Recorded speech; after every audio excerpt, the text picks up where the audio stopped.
ሰላም ውድ የቻናላችን ተከታታዮች እንኳን ደህና መጣችሁ። ዛሬ የምንነጋገረው ስለ ግብ ፈላጊነት፣ ስለ ተስፋ አለመቁረጥ እና ስለ የማይበገር የሥራ ፍላጎት ነው።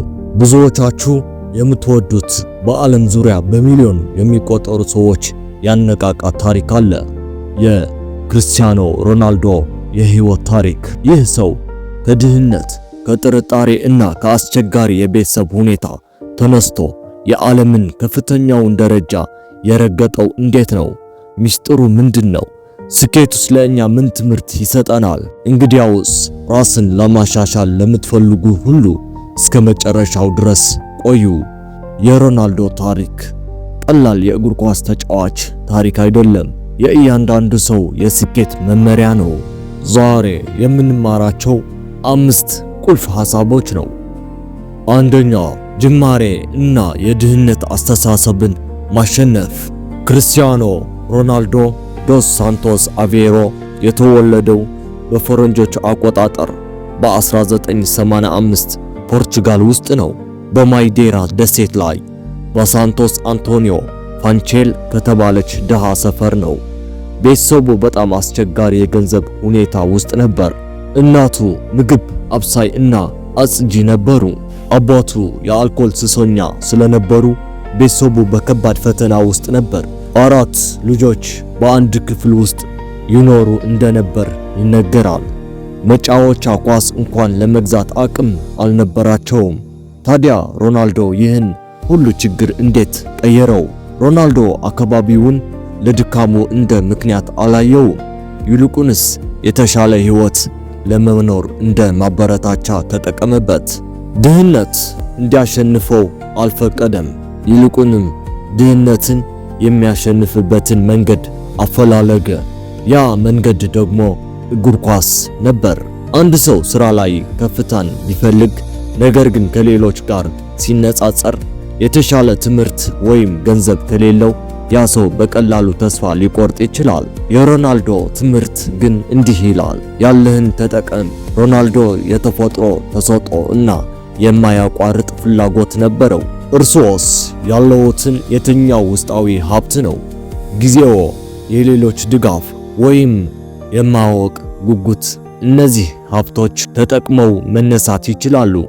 ሮናልዶ በ12 ዓመቱ ቤተሰቡን ለቆ ወደ ሊዝበን ስፖርቲንግ ሲፒ ለመሄድ ሲወስን ትልቅ አደጋ የመውሰድ ልምምድ አሳይቷል። ለድህነት ላለመገዛት የወሰነው ቁርጥ ውሳኔ ለብዙ ሰዎች የመንቀሳቀሻ ነጥብ ነው። ሁለተኛ፣ የሥራ ልምድ እና የሥራ ስነ ምግባር። በሮናልዶ እና በሌሎች ታላላቅ ተጫዋቾች መካከል ያለውን ዋና ልዩነት የሚናገሩ ብዙ የእግር ኳስ ባለሙያዎች አሉ። ሁሉም የሚስማሙበት አንድ ነገር አለ፣ የሥራ ፍላጎቱ ከሁሉም የላቀ ነው። ሮናልዶ ተሰጥኦ ነበረው፣ አዎ፣ ግን ታሪክ የሚያስታውሰው ተሰጥኦ ሳይሆን የሰራውን ሥራ ነው። የቡድን ልምምድ ሲያልቅ ሮናልዶ ከሜዳ አይወጣም ነበር።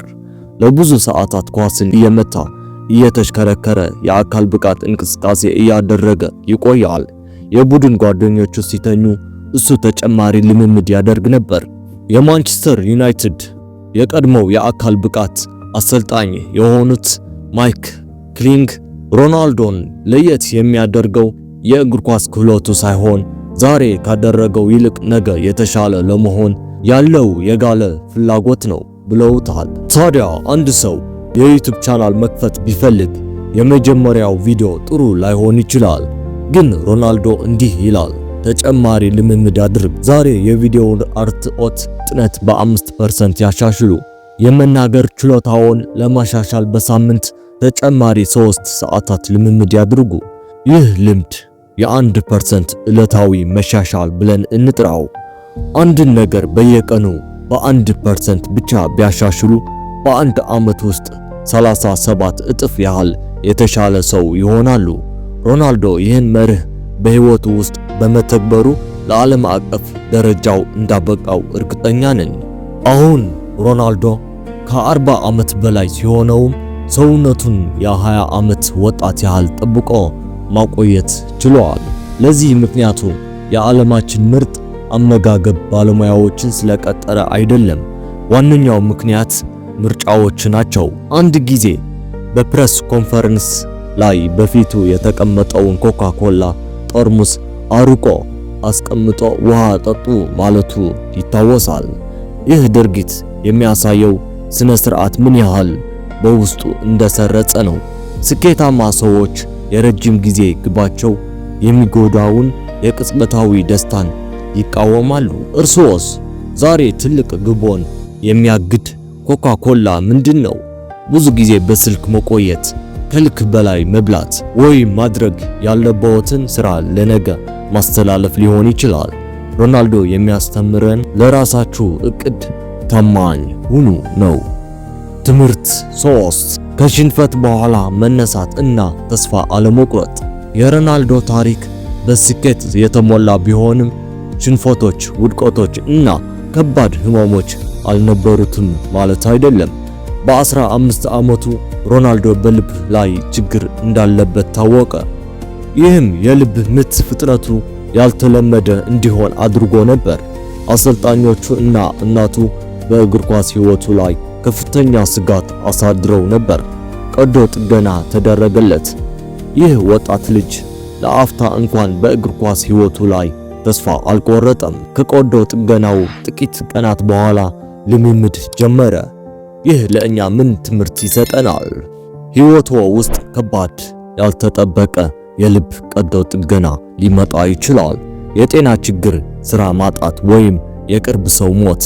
ሮናልዶ የሚያስተምረው ያንን ሁኔታ እንደ መጨረሻ አለማየት ነው። ያ ችግር መጨረሻ ምዕራፍ ሳይሆን የጥንካሬው መጀመሪያ ነው። በ2006 የዓለም ዋንጫ ሩብ ፍጻሜ ላይ ሮናልዶ እና ዋይን ሮኒ ተቀናቅነው በነበሩበት ጨዋታ ላይ ሮናልዶ ባልተገባ መንገድ ሮኒ ቀይ ካርድ እንዲያይ አድርጓል ተብሎ በብዙዎች ተወቀሰ። በጨዋታው ማብቂያ ላይ ሮናልዶ ወደ ፖርቹጋል አግዳሚ ወንበር ላይ አይኑን ጥሎ የአይን ግጭት ሲያደርግ የሚያሳይ ምስል በብዙዎች ላይ ቁጣ ቀሰቀሰ። በእንግሊዝ ውስጥ እንደ ከዳተኛ ተቆጥሮ ነበር። በዚያ ወቅት የደረሰበትን ስሜታዊ እና ስነ ልቦናዊ ጫና ከባድ ነበር። ግን ምን አደረገ? ሮናልዶ ለሚነሱበት ትችቶች ምላሽ የሰጠው በሜዳ ላይ ባለው ብቃት ነው። ተመልሶ ወደ ማንቸስተር ዩናይትድ ሲመጣ ትችትን ወደ ጉልበት ቀይሮ በዚያ የውድድር ዘመን ምርጥ ብቃቱን አሳይቷል። በማህበራዊ ሚዲያ ላይ አሉታዊ አስተያየት ቢሰጥዎ ወይም አንድ ሰው በፕሮጀክቶ ላይ ቢተችዎት የሮናልዶ ምላሽ ተጠቀሙ። ትችቱን ችላ ብለው ይልቁንም ስራውን በማሻሻል መልስ መስጠት። ትችትን አትመልሱ፣ ውጤትን መልሱ። ትምህርት 4 እኔ ምርጡ ነኝ የሚል የማይናወጥ በራስ መተማመን። ሮናልዶ ከሌሎች ተጫዋቾች ለየት ከሚያደርጉት ነገሮች አንዱ የማያወላውል በራስ መተማመኑ ነው። ሮናልዶ በተደጋጋሚ እኔ የዓለም ምርጥ ተጫዋች ነኝ ሲል ይናገራል። ብዙዎች ይህንን እንደ ትዕቢት ሊያዩት ይችላሉ። እውነታው ግን አዎንታዊ አስተሳሰብ እና የህይወት ፍልስፍና ነው። ሮናልዶ ምርጡ ነኝ የሚለው በራስ መተማመን የመጣው ዝም ብሎ ከአየር ላይ አይደለም። የተገነባው በዚያ የእብድ ስራ ልምድ ነው። በሺዎች የሚቆጠሩ ሰዓታት በሜዳ ላይ ላቡን ጠፍ ካደረገ በኋላ ይህንን የማለት መብት እንዳለው ያወቀው። አንድ ሰው አዲስ ንግድ ሲጀምር በመጀመሪያዎቹ ወራት ገበያው ተቀባይነት ላይሰጠው ይችላል፣ ገንዘቡም ጥቅ ይችላል። በራስ የመተማመን አለመኖር ግን ይህ ንግድ ስህተት ነው፣ ተስፋ ልቆርጥ ነው ብለን እንድናስብ ያደርገናል። የሮናልዶ በራስ መተማመን ግን እኔ ይህንን ንግድ ለመስራት የሚያስፈልገውን ስራ ሁሉ ሰርቻለሁ፣ ውጤቱ መቅረብ አለበት፣ እኔ ምርጡን ምርት አቀርባለሁ፣ ገበያውም ይቀበላል ይላል። ይህ በራስ መተማመን በአፍ ብቻ የሚነገር አይደለም፣ በስራ የሚረጋገጥ በራስ መተማመን ነው። በዚህ ሳምንት ውስጥ ቢያንስ ለ5 ጊዜያት በቃል ይናገሩ። እኔ በምሰራው ነገር ምርጥ ለመሆን ብቁ ነኝ እና ከዚህ ቃል ጋር የሚመጣጠን ስራ ይስሩ። ትምህርት 5 እና የመጨረሻው የእድሜ ጣሪያን መስበር። በእግር ኳስ ዓለም ውስጥ አብዛኞቹ ተጫዋቾች ከ30 ዓመት በኋላ ብቃታቸው ይወርዳል። ሮናልዶ ግን ይህንን የዕድሜ ገደብ ለመሻር ችሏል። በ33 ዓመቱ ከሪያል ማድሪድ ወደ ጁቬንቱስ ሲዘዋወር ሰዎች ጨርሰዋል ብለው ነበር። እሱ ግን ሪኮርዶቹን መስበሩን ቀጠለ። በ36 ዓመቱ ወደ ማንቸስተር ዩናይትድ ሲመለስም ብዙ ግቦች አስቆጠረ። የሮናልዶ ረጅም ዕድሜ ያለው የሙያ ዘመን ምስጢር ከላይ በጠቀስናቸው ሁሉም ነጥቦች ውስጥ ተቀምጧል። አንደኛ፣ ስነ ስርዓት፣ የማያቋርጥ አመጋገብ እና የስልጠና ፕሮግራሞች። ሁለተኛ፣ የሥራ ፍላጎት፣ ሁልጊዜም ተጨማሪ ልምምድ። ሶስተኛ፣ ራስን ማሻሻል፣ ሰውነቴን ማረጅ አይችልም የሚለውን አስተሳሰብ። ብዙ ሰዎች በተወሰነ ዕድሜ ላይ ከደረሱ በኋላ አዲስ ነገር ለመማር ይፈራሉ። ቋንቋ መማር፣ አዲስ ሙያ መጀመር ወይም የመጀመሪያውን መጽሐፍ መጻፍ ይፈራሉ። የሮናልዶ መርህ ተግባር ግን ለመማር ለማደግ ፍጹም አይዘገይም። የእግር ኳስ ተጫዋች በ35 ዓመቱ አዲስ የስልጠና ዘዴዎችን ከተማረ እርሶስ በ40 ወይም በ50 ዓመቱ አዲስ ዲጂታል ችሎታዎች መማር ይችላሉ። የመጀመር ፍላጎት ብቻ ያስፈልጋል። ዕድሜ እንቅፋት አይሆንም። የክርስቲያኖ ሮናልዶ ታሪክ ያሳየን አንድ ነገር ቢኖር እርሶ ማን እንደሆኑ፣ ከየት እንደመጡ ወይም ያለዎት ችግር ምን ያህል ትልቅ እንደሆነ ምንም ለውጥ የለውም። ቁርጥ ውሳኔ ካለዎት፣ የሥራ ፍላጎት ካለዎት እና በየቀኑ ለመሻሻል ፈቃደኛ ከሆኑ ማንም ሊያቆመዎት አይችልም። ሮናልዶ የዓለምን ከፍተኛ ደረጃ ላይ የደረሰው በአጋጣሚ አይደለም። በእብድ ሥራ፣ በብረት ስነ ስርዓት እና በማይናወጥ በራስ መተማመን ነው። ዛሬ እርሶስ የራስዎን የሮናልዶ ታሪክ መጀመር ይችላሉ? ከዚህ ቪዲዮ የተማሩት ዋናው ትምህርት ምንድነው? የእርሶ የ1% ዕለታዊ መሻሻል ዛሬ ምን ይሁን? በኮሜንት ስፍራው ያካፍሉን። ይህ ቪዲዮ ካነቃቃችሁ ላይክ ያድርጉ። ቻናላችንን ሳብስክራይብ ያላደረጋችሁ ደግሞ ሳብስክራይብ በማድረግ ቤተሰቡን ይቀላቀሉ። በሌላ አነቃቂ ቪዲዮ እስከምንገናኝ ድረስ መልካሙን ሁሉ እመኝላችኋለሁ።